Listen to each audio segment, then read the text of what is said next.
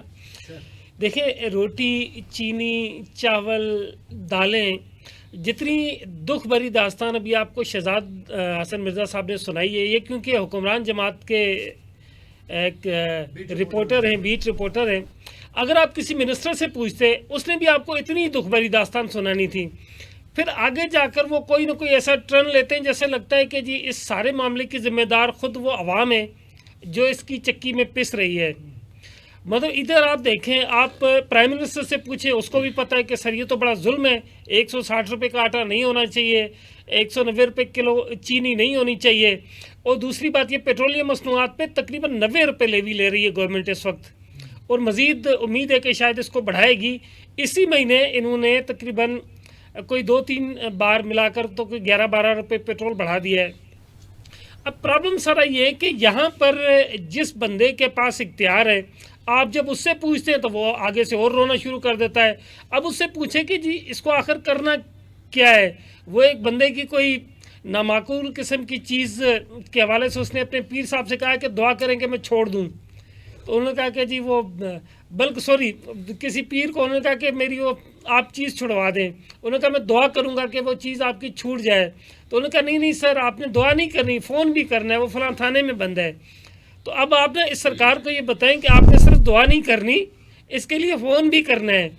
اب پرابلم سارا یہاں پر آپ دیکھیں، آپ کا جو منسٹر برائے خزانہ ہے وہ اربوں روپے کی پراپرٹی کے مالک ہیں، ان کے جو کاروبار ہیں. دیکھیں آپ اس کے نا 2 چیزوں کو ذرا سائنس سمجھیں. ایک عام آدمی کے دماغ سے نا، جب چیزیں مہنگی ہوتی ہیں تو اس پہ جو اس کا کمیشن ہوتا ہے اس کے بھی ریٹ بڑھ جاتے ہیں. وہ آدمی جو اربوں پتی ہے وہ خربوں پتی ہونے لگتا ہے، جو خربوں پتی ہے اس کے پاس مزید ٹریلینز کے حساب سے پیسہ آنا شروع ہو جاتا ہے. تو اس کو مہنگائی اچھی لگتی ہے. مطلب وہ گاڑیاں جو آپ کو پہلے 40 لاکھ کی ملتی تھی، جب وہ 80 لاکھ کی ہو جاتی تو یقینی طور پہ انڈسٹری کو فائدہ ہوتا ہے. انڈسٹری کے ساتھ جو اس کا شو روم مالک ہوتا ہے اس کو بھی فائدہ ہوتا ہے. البتہ کچھ چیزوں میں سستی بھی ہے، وہ میں آپ کو بتا دیتا ہوں. جیسے مرسیڈیز ہے، یہ 4 کروڑ روپے سستی ہو گئی ہے. لینڈ کروزر ہے 50-55 لاکھ روپے سستی ہو گئی. اس طرح اور بڑی کافی ساری چیزیں جس پہ گورنمنٹ نے ریلیف بھی دیا ہے. اب عام آدمی کو کیا ضرورت ہے وہ چینی اور آٹا اور ان چیزوں میں پڑا ہوا ہے، وہ کیک کھائیں، بسکٹ کھائیں. سر جی ایک بڑا ہم نے دیکھا ہے کہ مشرف صاحب کا دور تھا تو مجسٹریٹی اختیارات وہ نیچے سطح تک تھے، دکانوں پر چھاپے پڑتے تھے اور ریٹ لسٹیں اویزہ ہوتی تھی دکانوں پہ سبزیوں کی. اگر ہم سبزیوں کی طرف آئیں، اب ہم دیکھتے ہیں کہ وہ سبزی فروش جو ہے وہ بھی بیٹھا ہوا ہے اپنے، اس نے گاہک کی جیب دیکھنی ہے اور کوئی جادوئی کیلکولیٹر ہے اس کے بعد ریٹ لسٹ تو ہے نہیں، جادوئی کیلکولیٹر ہے، وہ کیلکولیٹر مار کے اندازہ لگاتا ہے کہ ٹھیک ہے شہزاد حسن مرزا صاحب آئے ہیں، آج ان کو سیلری اچھی تگڑی ملی ہے، آج ان کی جیب سے آلو پیاز کا ٹماٹر کا ریٹ فالتو لگا دے. تو کوئی چیک اینڈ بیلنس ہی نہیں ہے. کیا اس کا دیکھیے چیک اینڈ بیلنس اس لیے نہیں ہو سکتا کہ آپ کی جو ایلیٹ کلاس ہے وہ اس سارے سسٹم کی بینیفیشری ہے. میں آپ کو ویسے مشرف دور کا ایک اور واقعہ سنا دیتا ہوں. اس دور میں بھی ایک چینی اور اس طرح کا اسکینڈل ہوا تھا. تو اس وقت حکمران جماعت جو ہے ان کا ایک ترجمان ہوا کرتا تھا، اس نے ایک دن پریس کانفرنس کر دی تھی چینی کے خلاف.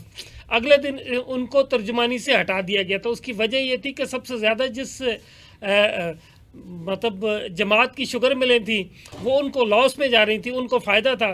پرابلم یہاں پر آپ دیکھیں کہ انہوں نے آپ کو قومیتوں میں، مذہب کے مختلف خانوں میں ادھر ادھر بانٹا ہوا ہے. پنجاب، سندھ، بلوچستان، خیبر پختونخوا، یہاں پر یہ پرابلم ہے نہیں. یہاں پر پرابلم ہے طبقاتی. یہاں پر ایلیٹ کلاس ایک قوم ہے اور مڈل کلاس دوسری قوم ہے، اور جو ہمارے جیسے غریب غربا ہیں یہ بالکل تھرڈ ورلڈ کی طرح بالکل ایک آخری قوم ہے جس کے حوالے سے انہوں نے فیصلے کرنے. اب پرابلم یہاں پہ جو اقتدار ہیں، اہل اقتدار ہیں، ان کے پاس اقتدار ہے، ان کے پاس فیصلے کرنے کی قوت ہے، وہ اس سارے سسٹم کے بینیفیشری ہیں. اب جن لوگوں کو نقصان ہے ان لوگوں کو انہوں نے الگ الگ کاموں اور الگ الگ ناروں اور الگ الگ قوموں میں اور الگ الگ برادریوں میں بانٹا ہوا ہے. ابھی آپ یہ دیکھیں کہ اگر آپ اس بات کو تھوڑا سا غور کریں کہ اگر آپ کہیں کہ جی سندھ میں فلاں بندے نے ظلم کیا ہے، سندھ میں بندہ جو ظلم کرتا ہے وہ بھی سندھی ہوتا ہے. پنجاب میں اگر آپ دیکھیں کہ جی فلاں چک نمبر میں اس چودھری نے فلاں بندے پہ ظلم کیا ہے تو مظلوم بھی پنجابی ہوگا اور ظالم بھی پنجابی ہوگا. یہی صورتحال آپ کے چاروں صوبوں میں ہوتی ہے. پرابلم کہاں پر ہے؟ پرابلم یہ ہے کہ ایلیٹ کلاس ایک اوپر بیٹھی ہوئی ہے، وہ فیصلے کرتی ہے، اس کے بعد مڈل کلاس کا ایک کلرک اور آپ کہہ لیں کہ ایس ایچ او اور دیگر معاملات کے جو نگران ہیں وہ اس ایلیٹ کلاس کے خدمت گزار ہیں. صحیح ہے. میں ڈتو صاحب آتا ہوں دوبارہ ذرا پروفیسر صاحب سے پوچھ لوں. پروفیسر صاحب ایک تو آپ دونوں کے جواب سن کے بڑے مسکرا رہے ہیں کافی دیر سے، وہ مسکراہٹ کا بھی آپ نے ہمیں بتانا ہے کہ آپ کیوں مسکرا رہے تھے دونوں میرے ساتھیوں کا سن کر. اور دوسرا یہ بھی بتائیں کہ اب جو غریب آدمی ہے صرف اس کو خوشحالی، جو اخبار میں بڑے بڑے اشتہارات چھپے ہوتے ہیں آئے روز کہ پنجاب کے والے سے، وفاق کے والے سے اربوں روپے کے اشتہارات چھپتے ہیں، خوشحالی غریب آدمی صرف ان اشتہارات میں دیکھے گا یا اس سے آگے بھی کچھ دیکھے گا؟ تھینک یو سو مچ. بسم اللہ الرحمن الرحیم. کاشف صاحب آپ نے انوائٹ کیا، بہت شکریہ. ایک چائنیز فلاسفر تھا، تو کسی آدمی نے اس سے پوچھا کہ کسی بھی کنٹری کے لیے، کسی بھی ملک کے لیے خوشحالی کے آخر وہ کون سے راز ہوتے ہیں. اس نے کہا کہ 3 بڑے راز ہیں. سب سے پہلا یہ ہے کہ اگر اس کی فوج بہترین طاقتور فوج ہو تو وہ ملک خوشحال ہوتا ہے. دوسرا اس نے کہا کہ اس کی جو معیشت ہے مضبوط معیشت ہونا چاہیے. اور تیسرا اس نے یہ کہا کہ عوام کا ٹرسٹ ہونا چاہیے اپنی گورنمنٹ پہ. اگر یہ تینوں چیزیں ہیں تو وہ ملک خوشحال ہو جاتا ہے. تو اس پوچھنے والے نے کہا کہ ان میں سے ایک چیز اگر چھوڑ دی جائے، اسکپ کر دی جائے، تو پھر اور جو 2 چیزیں وہ کون سی امپورٹنٹ ہیں. اس نے کہا کہ آپ کی اسٹرینتھ اینڈ آرمی، اور دوسرا اس نے کہا کہ عوام کا جو ٹرسٹ ہوتا ہے اپنی گورنمنٹ کے اوپر، یہ اگر 2 ہوں تو پھر بھی ملک بہتر کی طرف جا سکتا ہے. اس نے کہا کہ ایک اور چیز اگر چھوڑ دی جائے، اسکپ کر دی جائے، تو پھر آخر کون سی ایسی چیز ہے کہ جو ملک کو خوشحال بنائے گی. اس نے کہا کہ آرمی کو بھی رہنے دیں بھائی. اگر آپ کی ملک کی جو عوام ہے اس سے اگر ٹرسٹ اگر آپ کی گورنمنٹ کے اوپر ہے، سمجھ لیں کہ وہ کسی نہ کسی حالت میں وہ اس کو ہمیشہ خوشحال رکھے گی، اس بحران سے ضرور نکالے گی. لیکن المیہ یہ ہے آج ہمارے پاکستان کا، نہ ہمارے عوام کو ٹرسٹ ہے اپنی گورنمنٹ کے اوپر، نہ ہی گورنمنٹ کو یہ ٹرسٹ ہے اپنی عوام کے اوپر، نہ ان کا کوئی دکھ درد ان میں شامل ہونے کے لیے، ان کی فیسلٹیٹ کرنے کے لیے، ان کے لیے خوشحالی کے لیے انہیں کوئی اقدامات کرنے ہیں. آپ نے یہ دیکھا کہ لاسٹ میں جب IMF کی طرف سے یہاں پہ آپ کو ایک انسٹالمنٹ ملی تو ہمارے تمام وزراء انہوں نے کس طرح چیخ و پکار شروع کی تھی، خوشی کے نعرے لگانا شروع کر دیے کہ ہم نے ہندوستان سے وہاں پہ وار جیتی، اور اب دیکھیں ایک دفعہ پھر اکراس دا ورلڈ ہماری نامینیشن ہوئی ہے، اور ایک دفعہ پھر ہمیں وہ ریلیف مل گئی ہے، وہ ایڈ ہمیں یہاں پہ مل گئی ہے. آپ نے دیکھا ہوگا کہ کچھ عرصہ پہلے 2-4-6 ہفتے پہلے جب پیٹرول سستا ہوا تھا، اب آپ کسی کو بھی کال یہاں پہ ملاتے تھے تو آپ کا وزیر اعظم شہباز شریف آپ کے لیے اتنی فیسلٹیشن کر رہا ہے، آپ کے لیے پیٹرول سستا کر رہا ہے، آپ کے لیے آسانی پیدا کر رہا ہے. آج میں پوچھتا ہوں حکام بالا سے کہ وہ وزیر اعظم آج کیوں نہیں بولتا؟ جب پیٹرول انہوں نے انڈیا کے اوپر بم مارے، لیکن عوام کا کیا قصور ہے کہ پیٹرول بم ان کے اوپر یہاں پہ گرائے جاتے ہیں. انہوں نے اگر یہاں پہ لینڈ کروزر، ان کے مرسڈیز اگر وہاں پہ انہوں نے اگر سستے کرنے بھی ہیں، تو اس کو عام آدمی کو اس کو کیا ریلیف ملا، کیا فائدہ ملتا ہے؟ حکومت بالا سے میں یہ ضرور پوچھوں گا کہ مہنگائی مکاؤ مارچ کے لیے تو آپ سب سے آگے تھے. جب عمران خان صاحب کی گورنمنٹ تھی تمام پارٹیز آ گئی تھیں کہ ہم نے مہنگائی کو ختم کر دینا ہے. بھائی عمران خان کہہ رہا ہے کہ کیا یہاں پہ آپ نے ختم کر دینا ہے. آج میں ان سے پوچھتا ہوں کہ وہ جو مہنگائی عمران خان کے دور میں زیادہ تھی، آج اسی کی بھیڑ چال کے پیچھے آپ جا رہے ہیں. ان لوگوں کو تو میں یہ سمجھتا ہوں کہ ڈوب کے مر جانا چاہیے کہ عوام ان کو بھی اتنا یہاں پہ ٹرسٹ کیا، اور یہ آئے بھی اپنے اس گورنمنٹ پیراشوٹ کے ذریعے آئے ہیں.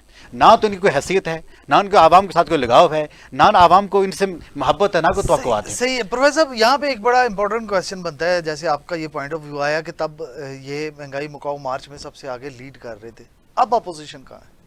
چلے وہ کم از کم اتنا تو کر رہے تھے نا. دیکھیں آج اپوزیشن کیا کر رہی ہے؟ دیکھیں جب میں ایک چیز میں یہاں پہ بنتا ہے نا یہ سوال. بالکل بنتا ہے. میں شخصیت کے پیچھے گھومتی ہے تو پھر شخصیت کے بارے میں آپ نے یہاں پہ مثال لی، تو میں بالکل اپوزیشن بھی اس میں بالکل ذمہ دار ہے. اگر یہاں پہ اگر آپ یہ دیکھتے ہیں کہ اگر نے جاگنا اسی وقت ہے جب اس کا اقتدار عوام کو مل رہے ہیں نا. دیکھیں عوام جو آپ کی جو اپوزیشن ہے، اپوزیشن وہ رہی نہیں ہے. یہ تو فرینڈلی اپوزیشن ہو گئی ہے نا. دوسری بات اگر دیکھا جائے تو ایک دکھانے والی بات ہو رہی ہے کہ اصل جو یہاں پہ پرسنالٹی تھی وہ اسے گرد گھومتے تھے. لیکن جب سے انہوں نے تو یہاں پہ لش پش وہ اپنی زندگی گزار رہے ہیں، کوئی جیل میں سرے مڑے گلے، ان کو کیا تکلیف ہے بھائی؟